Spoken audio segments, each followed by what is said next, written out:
بسم اللہ الرحمن الرحیم۔ سورہ المنافقون، مدنی، نمبر 63۔ اور سورہ التغابن، مدنی، نمبر 64۔ آیت نمبر 1۔ قرآن مجید کی تفسیر خود قرآن مجید سے از علامہ غلام احمد پرویز صاحب، اخذ و تلخیص محمد اکبر دکشت بھاردواج، نظر ثانی ڈاکٹر انعام الحق۔ بسم اللہ الرحمن الرحیم۔ اے اللہ، میری تمام تر کوششوں کا مقصد ربوبیت عامہ کے لیے تیری صفات کو بانداز رحمانیت و رحیمیت معاشرے کے اندر ظہور میں لانا ہے۔ آیت نمبر 1۔ إذا جاءك المنافقون قالوا نشهد إنك لرسول الله والله يعلم إنك لرسوله والله يشهد إن المنافقين لكاذبون۔ اے رسول، جب یہ منافق تیرے پاس آ کر کہتے ہیں کہ ہم اقرار کرتے ہیں کہ تو بے شک خدا کا رسول ہے، اللہ اس حقیقت سے باخبر ہے کہ تو اس کا رسول ہے، لیکن اللہ یہ بتا دینا چاہتا ہے کہ یہ منافق محض زبان سے یہ بات کہتے ہیں، دل سے تجھے رسول نہیں مانتے، لہٰذا یہ جھوٹے ہیں۔ اگر دل اور زبان ہم آہنگ نہ ہوں تو سچی بات کہنے والا بھی جھوٹا ہوتا ہے۔ منافق کہتے تھے کہ ہم گواہی دیتے ہیں اس بات کی کہ تو اللہ کا رسول ہے۔ بالکل سچی بات وہ کہتے تھے۔ اس سے بڑی سچی بات اور کیا ہوگی کہ وہ حضور صلی اللہ علیہ وسلم سے آ کے کہتے تھے کہ ہم اس کی گواہی دیتے ہیں، تسلیم کرتے ہیں کہ تو اللہ کا رسول ہے، لیکن زبان سے کہی گئی بات کی ان کا دل گواہی نہیں دے رہا ہوتا تھا۔ اس لیے خدا نے کہا واللہ یشہد ان المنافقین لکاذبون، خدا اس کی شہادت دیتا ہے کہ یہ جھوٹے ہیں۔ جب کسی کا دل اور زبان ہم آہنگ نہ ہو تو وہ شخص اپنے قول میں جھوٹا ہوتا ہے، خواہ جو بات وہ کہہ رہا ہے وہ واقعہ کے مطابق ہی کیوں نہ ہو۔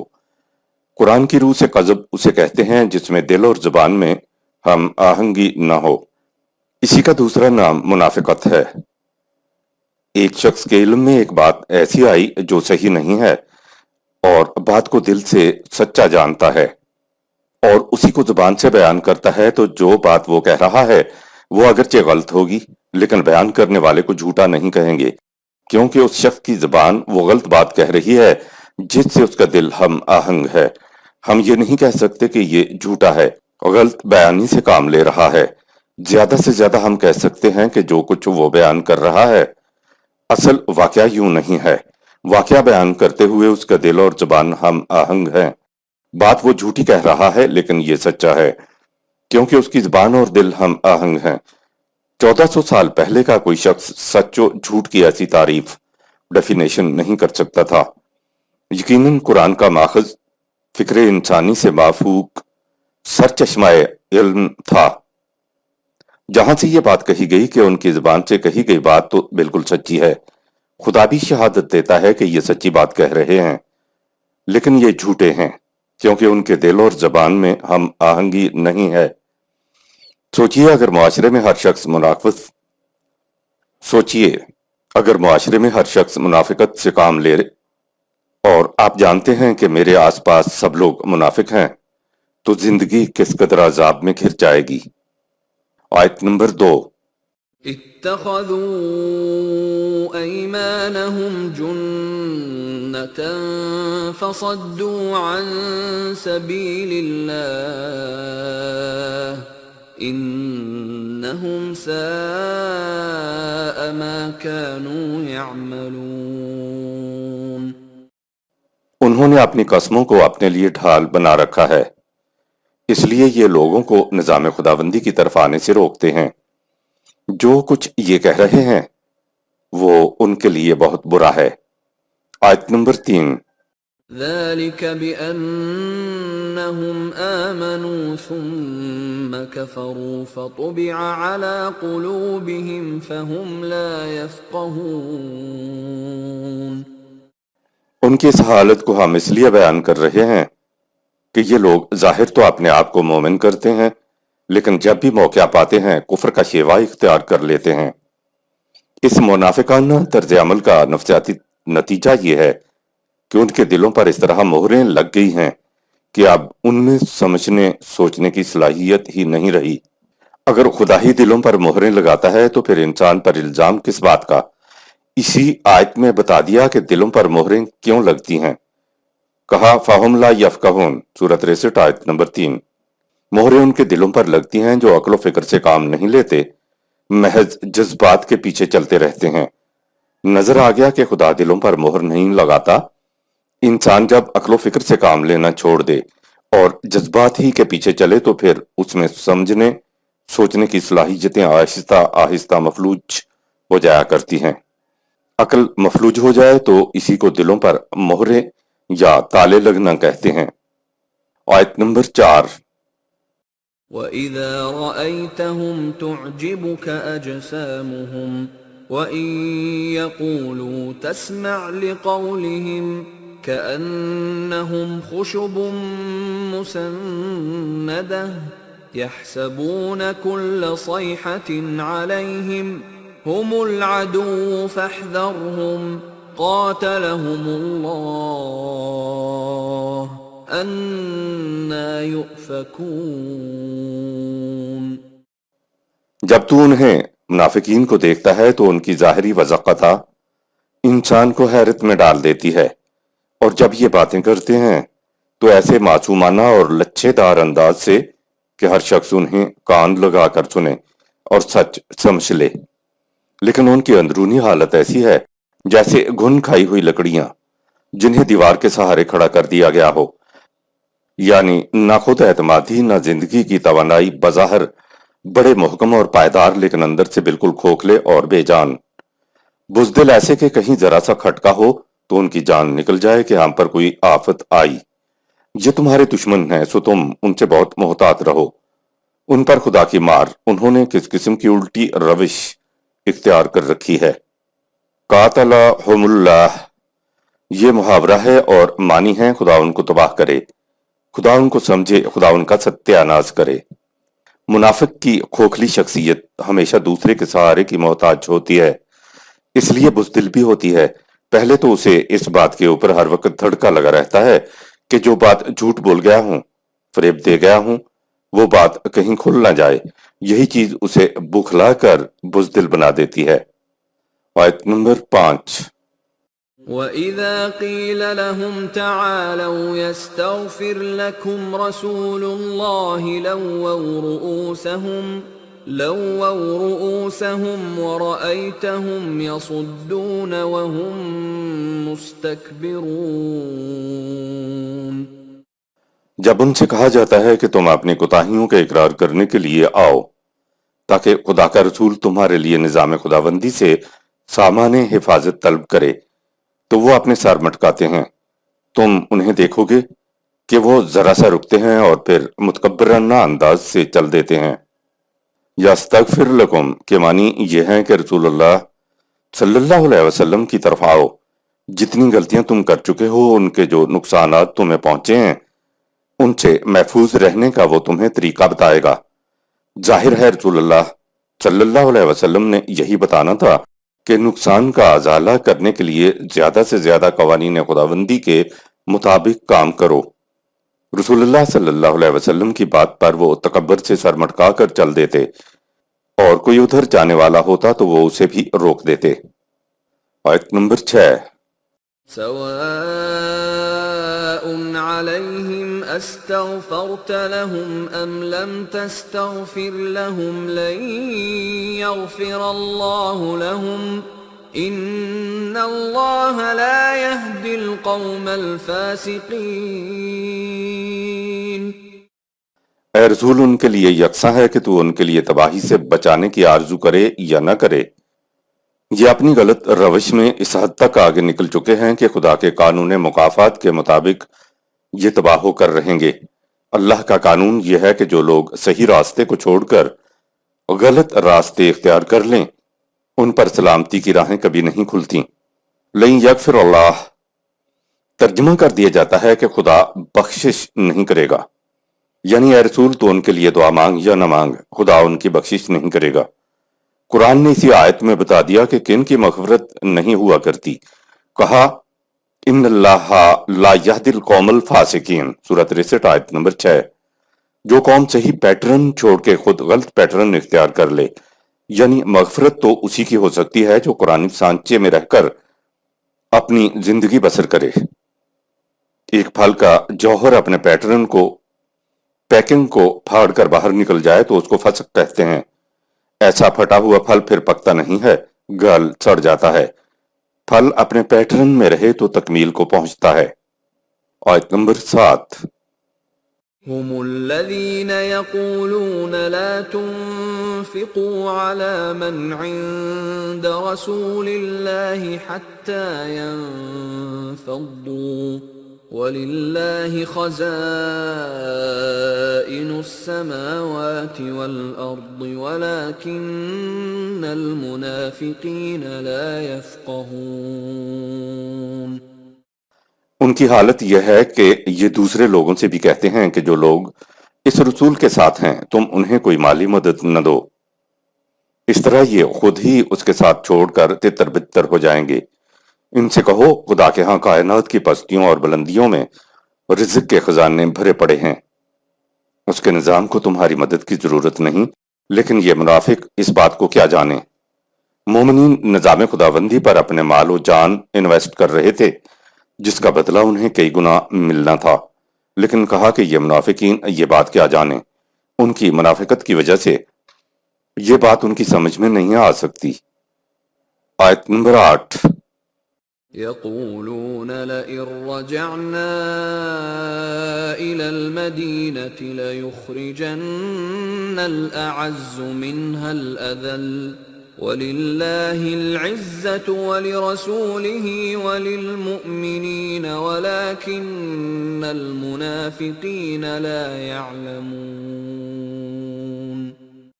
یہ منافقین کہتے ہیں کہ ہمیں مدینہ پہنچ لینے دو، پھر دیکھنا کہ وہاں کے زوراور لوگ ان کمزور اور ذلیل انسانوں کو کس طرح وہاں سے نکال باہر نہیں کرتے۔ انہیں کیا معلوم کہ عزت اور غلبہ سب کا سب نظام خداوندی کے ساتھ وابستگی میں ہے، اس لیے وہ مومنین کے لیے مختص ہے، لیکن یہ منافق اس حقیقت کو نہیں سمجھتے۔ جہاں بات میدان جنگ کی ہو رہی ہے کہ ہمیں واپس مدینہ جانے دیجیے، ہم وہاں کے بڑے بڑے سرداروں کو ان کے خلاف بھڑکائیں گے تو وہ انہیں مدینے سے نکال باہر کریں گے۔ وہاں مدینہ میں منافقین کے بڑے بڑے سردار موجود تھے۔ منافقین کے کہنے کا مطلب یہ تھا کہ ہم تو کچھ نہیں کر سکے، اے ہمارے سردارو تم ان مسلمانوں کو مدینہ سے نکال دو۔ عربی زبان میں عزت کے معنی قوت کے ہوتے ہیں اور عزیز کے معنی صاحب قوت کے ہوتے ہیں۔ منافقین کے لیے کہا لا یفقہون سورۃ 63 آیت نمبر 7 اور لا یعلمون سورۃ 63 آیت نمبر 8۔ تو بات تو ساری تفقہ کی ہے، تدبر کی ہے، علم و بصیرت سے معاملے کو سمجھنے کی ہے۔ اگر تفقہ سے کام نہ لیا جائے تو منافقت اندر آ جاتی ہے۔ آیت نمبر 9۔ يا أيها الذين آمنوا لا تلهكم أموالكم ولا أولادكم عن ذكر الله ومن يفعل ذلك فأولئك هم الخاسرون۔ اے جماعت مومنین تم کہیں ان منافقین کی باتوں میں نہ آ جانا جس سے تمہاری کیفیت یہ ہو جائے کہ مال و دولت اور اولاد کی محبت تمہیں قوانین خداوندی کے اتباع سے غافل کر دے۔ جو لوگ ایسا کریں گے وہ یاد رکھیں کہ اس سے انہیں سخت نقصان پہنچے گا۔ لا تلہکم تمہیں خدا کی روش سے غافل نہ کر دے، یعنی مال و دولت اور اولاد کی محبت کے جذبات تم پر غالب نہ آ جائیں۔ یہ بات تو ٹھیک ہے کہ اولاد کی پرورش و حفاظت ضروری ہے اور زندگی کے استحکام کے لیے جب تک نظام مستحکم نہیں ہوتا مال و دولت کی بھی ضرورت ہوتی ہے، لیکن ان کاموں کو قوانین خداوندی کے اندر رہتے ہوئے کیا جائے۔ یہ بات غلط ہے کہ تم اولاد کی پرورش و حفاظت اور مال و دولت کو حاصل کرنے کے لیے ناجائز طریقوں پر اتراؤ۔ جو شخص ناجائز طریقوں کو جائز سمجھے گا اسے نقصان ہوگا، البتہ نقصان مہلت کا وقفہ گزرنے کے بعد ہی سامنے آئے گا۔ آیت نمبر 10۔ وَأَنفِقُوا مِمَّا رَزَقْنَاكُم مِّن قَبْلِ أَن يَأْتِيَ أَحَدَكُمُ الْمَوْتُ فيقول رب لولا أخرتني إلى أجل قريب فأصدق وأكن من الصالحين۔ جو کچھ تمہیں اللہ نے دیا ہے اسے اس نظام کے قیام و بقا کے لیے کھلا رکھو، قبل اس کے کہ تم میں سے کسی کے سامنے موت آ کھڑی ہو اور وہ حسرت اور یاد سے کہے کہ اے میرے رب، اگر تو مجھے تھوڑی سی مہلت دے دیتا تو میں اپنے دعوی ایمان کو اپنے عمل سے سچ کر دکھاتا اور اس طرح ان لوگوں میں شامل ہو جاتا جو تیرے متعین کردہ صلاحیت بخش پروگرام کی تکمیل میں سرگرم عمل رہتے ہیں۔ انفاق کے معنی مال و دولت کو کھلا رکھنا یعنی اوپن رکھنا ہے۔ جب موت سامنے آ کھڑی ہوتی ہے تو پھر ایمان یا کلمہ کو کوئی فائدہ نہیں ہوتا، کیونکہ اس وقت ایسے افراد کے پاس اپنے اعمال کو درست کرنے کا وقت ہی نہیں ہوتا۔ یہ جو کہتے ہیں کہ یا اللہ مرتے وقت کلمہ نصیب کر، تو اس کے کوئی معنی نہیں ہے۔ کلمہ تو زبان پر نہیں، اس کو تو دل کی گہرائیوں سے ابھرنا چاہیے۔ کلمہ تو منافقین کی زبان پر بھی ہوتا تھا۔ آیت نمبر 11۔ وَلَن يُؤَخِّرَ اللَّهُ نَفْسًا إِذَا جَاءَ أَجَلُهَا وَاللَّهُ خَبِيرٌ بِمَا تَعْمَلُونَ۔ لیکن خدا کا اٹل قانون یہ ہے کہ جب کسی کی موت آ جائے تو پھر اسے مہلت نہیں ملا کرتی، اس لیے جو کچھ کرنا ہے جلدی کرو، اللہ تمہارے ہر کام سے باخبر ہے۔ صدق اللہ العظیم۔ یہاں سورہ المنافقون اختتام پذیر ہوئی۔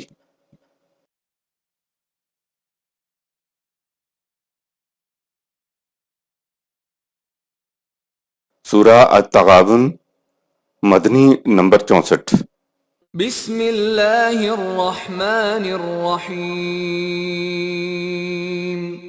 اے اللہ، میری تمام تر کوششوں کا مقصد ربوبیت عامہ کے لیے تیری صفات کو بانداز رحمانیت و رحیمیت معاشرے کے اندر ظہور میں لانا ہے۔ آیت نمبر 1۔ يسبح لله ما في السماوات وما في الأرض له الملك وله الحمد وهو على كل شيء قدير۔ کائنات کی پستیوں اور بلندیوں میں جو کچھ ہے سب خدا کے متعین پروگرام کی تکمیل کے لیے سرگرم عمل ہے۔ ساری کائنات میں اللہ ہی کا اقتدار و اختیار ہے اور اسی کے قوانین کی نتیجہ خیزی سزاوار حمد و ستائش ہے، اور اپنے اقتدار و اختیار کے مطابق اس نے ہر شے کے پیمانے قوانین مقرر کر رکھے ہیں جن پر اسے پورا کنٹرول ہے۔ سورہ 7 آیت نمبر 31 تا 36، سورہ 14 آیات 1 تا 2، سورہ 16 آیات 5-6، سورہ 18 آیت نمبر 7، سورہ 67 آیات 1 تا 5۔ صفات بیان کر کے خدا اپنی تعریف نہیں کرتا، بلکہ صفات الہی اسلامی نظام کے خد و خال ہوتے ہیں۔ جب بھی قرآن کریم میں اللہ کی صفات سامنے آئیں تو ان پر غور کرنا چاہیے۔ خدا ویسے ہی نہیں کہہ دیتا کہ ہم عظیم ہیں، ہم خبیر ہیں وغیرہ وغیرہ۔ اس آیت میں الملک اور الحمد دو صفات اکٹھی آئی ہیں، یعنی خدا کا اقتدار نتائج کے اعتبار سے قابل ستائش ہے۔ اقتدار کے ساتھ حمد بھی اکٹھی ہو جائے تو یہ اسلامی نظام بن جاتا ہے۔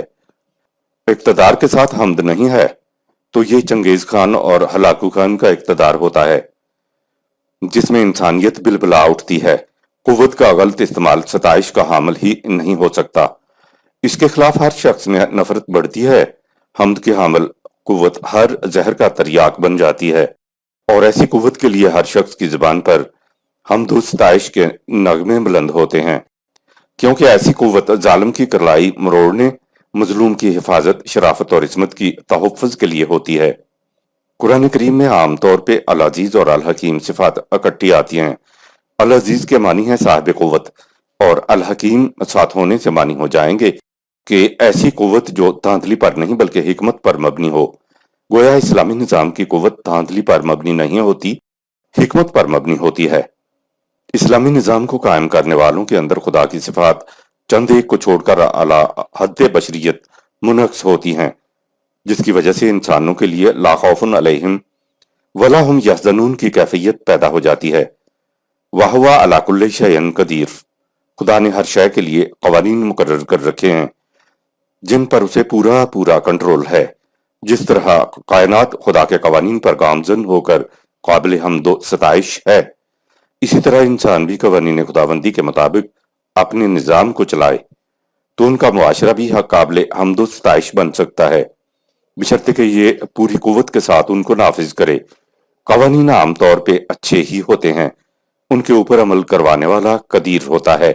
اگر نظام قدیر نہیں ہے تو وہ قوانین کو پوری طرح نافذ نہیں کر سکتا۔ یاد رکھیے، یہ جتنی چیزیں قرآن میں خدا کے متعلق ہیں، یہ در حقیقت ان کا عملی انعکاس اس معاشرے کے اندر ہوگا جو خدا کے نام پر متشکل کیا جائے گا۔ صفات بیان کرنے کا مطلب یہ نہیں ہے کہ خدا نے اپنی تعریف بیان کی ہے کہ صاحب ہم ایسے ہیں اور تم اٹھتے بیٹھتے ہماری صفات کو بیان کر کے ہماری تعریف کیا کرو۔ خدا کو قصیدہ خوانیاں مطلوب نہیں ہیں۔ قرآن نے تو کہہ دیا کہ اس میں خود تمہارا ہی ذکر ہے۔ خدا اپنی صفات اس لیے بیان کرتا ہے کہ اے انسانوں، اپنے اندر بحد بشریت خدا کی صفات پیدا کرو، اور یہی صفات تمہارے نظام کے اندر بھی ہونی چاہیے۔ آیت نمبر 2۔